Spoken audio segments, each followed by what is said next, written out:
Seu cérebro detecta mentirosos em 7 segundos. A pesquisa mostra isso repetidas vezes. O sistema límbico capta microexpressões, variações de tom, contradições no corpo, antes de qualquer análise racional acontecer.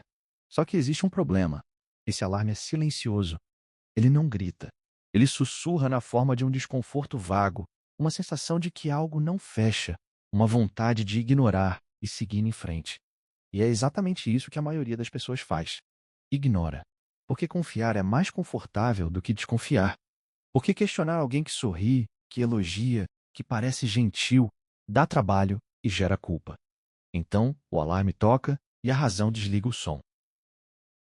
O problema é que esse desligamento tem custo. Relações de negócio que desmoronam depois de anos. Amizades que terminam em traição. Parcerias que drenam dinheiro, tempo, energia emocional. E quase sempre, quando a pessoa olha para trás, ela enxerga os sinais. Eles estavam lá desde o início, só não foram ouvidos. Hoje, a proposta é simples. Não é sobre paranoia. Não é sobre desconfiar de todo mundo que cruza seu caminho. É sobre calibrar a escuta. Sobre reconhecer 3 padrões de comportamento que a psicologia comportamental identifica de forma consistente em pessoas que não merecem a confiança que recebem. 3 sinais. Nenhum deles, sozinho, condena ninguém. Mas juntos, repetidos ao longo do tempo, formam um padrão. E padrão, ao contrário de impressão isolada, não mente. Vamos começar pelo primeiro. O elogio em excesso, logo no início do contato, é o primeiro sinal de alerta. Parece contraintuitivo, porque a cultura ensina o oposto. Ensina que gentileza é sinal de boa índole, que elogio é prova de admiração genuína, que quem fala bem de você desde o primeiro encontro está simplesmente sendo caloroso.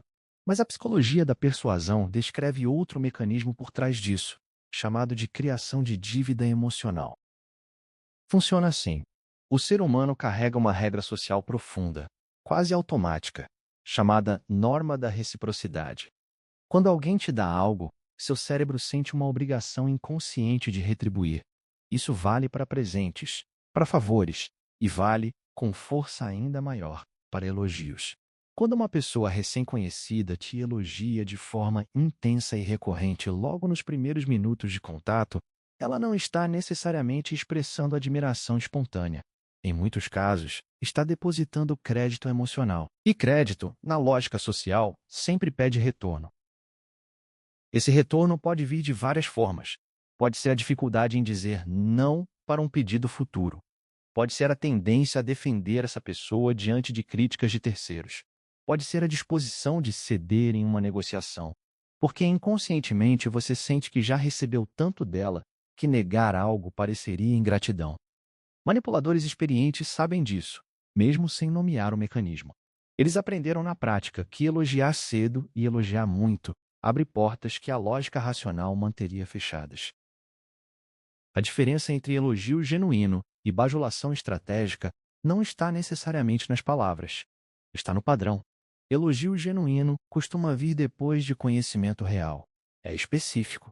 Se refere a algo que a pessoa observou de fato e não se repete de forma compulsiva a cada interação. Bajulação estratégica é rápida, é genérica, é desproporcional ao tempo de convívio e, principalmente, ela intensifica quando existe algo a se ganhar. Preste atenção em quando os elogios aparecem. Se eles se concentram exatamente antes de um pedido, antes de uma proposta, antes de uma decisão importante que beneficia quem está elogiando, isso não é coincidência. É timing. E timing revela intenção. Existe também uma variação mais sutil desse mesmo sinal, que é o espelhamento excessivo. A pessoa concorda com tudo o que você diz, válida cada opinião, elogia até suas contradições, cria a sensação de que finalmente encontrou alguém que a entende completamente. Isso soa bem, mas ninguém concorda com tudo o que outra pessoa pensa, porque ninguém pensa exatamente igual a ninguém. Quando a concordância é total e constante, o que existe ali não é conexão, é estratégia de aproximação. E aproximação estratégica sem tempo de maturação é terreno fértil para manipulação. Isso nos leva ao segundo sinal. Preste atenção em como a pessoa fala sobre os outros na sua frente. Se ela compartilha segredos alheios, detalhes íntimos, fofocas, informações que deveriam ser confidenciais, isso não é prova de intimidade com você. É prova de um padrão de comportamento que vai, cedo ou tarde, se voltar contra você também.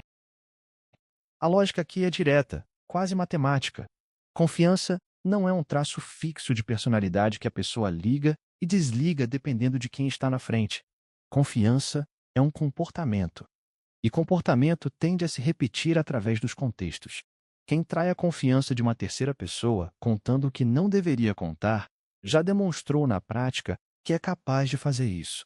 A pergunta não é se ela vai fazer o mesmo com você algum dia. A pergunta é apenas quando.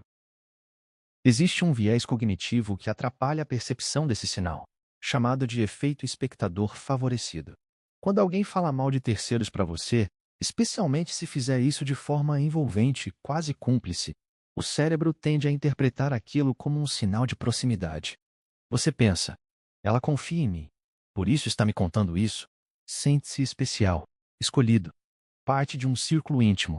Só que essa leitura ignora um detalhe fundamental. Se essa pessoa está atraindo a confiança de outra pessoa para criar intimidade com você, ela está usando exatamente o mesmo roteiro que provavelmente usou, ou vai usar com outra pessoa falando sobre você. Pesquisadores que estudam dinâmicas de grupo e formação de vínculos descrevem esse padrão como triangulação social.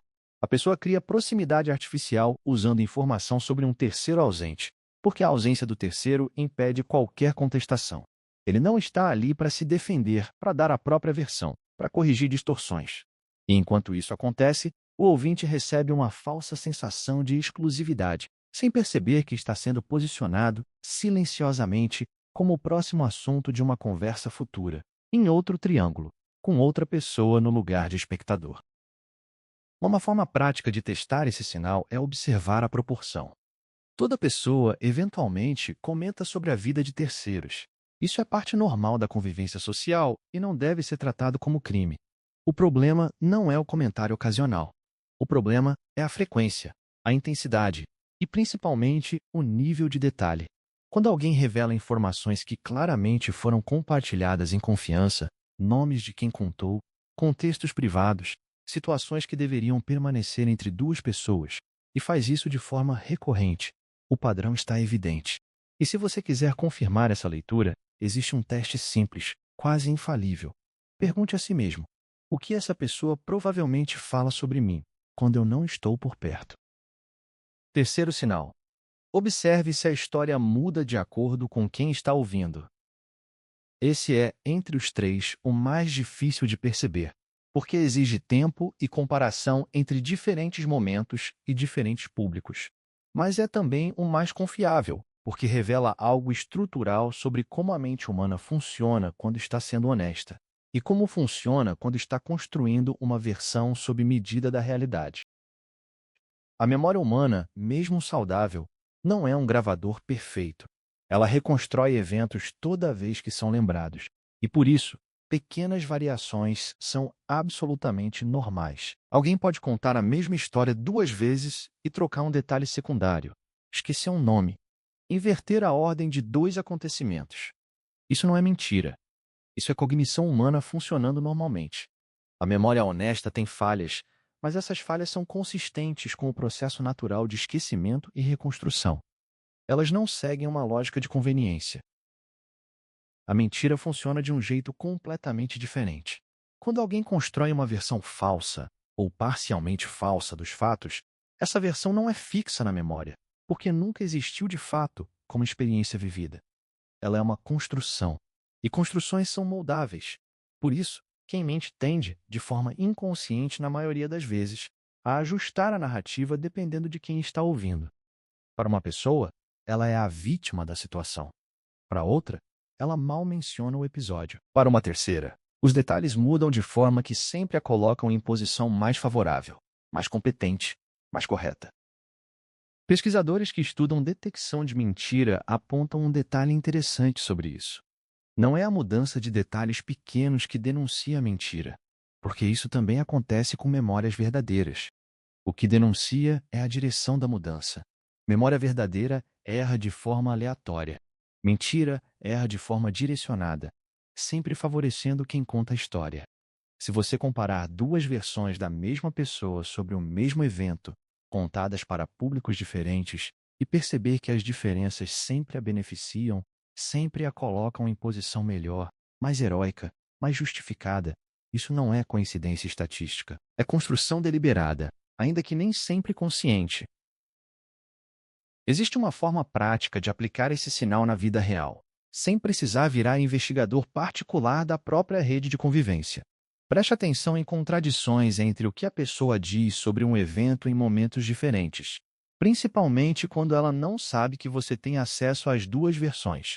Preste atenção também em quem sempre aparece como vilão nas histórias dela e quem sempre aparece como injusto, como traidor, como problema. Quando, em praticamente todas as histórias contadas ao longo do tempo, essa pessoa nunca é responsável por nada que deu errado e sempre foi vítima de alguém. Isso não retrata a realidade. A vida não funciona assim para ninguém. Todo mundo já errou, já foi parcialmente responsável por algum conflito, já teve razão parcial em uma discussão e não razão total.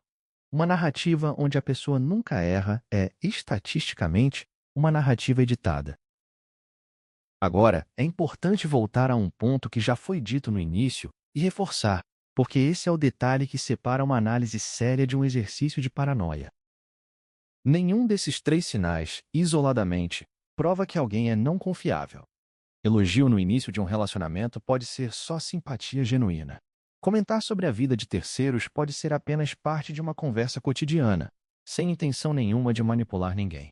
E pequenas variações em uma história contada duas vezes podem ser só isso: memória imperfeita, sem nenhuma má-fé por trás. O que transforma esses comportamentos em sinal de alerta é a repetição e, principalmente, a combinação. Quando os três padrões aparecem juntos, de forma consistente, ao longo de várias interações, e não em um episódio isolado, o cérebro não está enganado quando sente aquele desconforto inicial.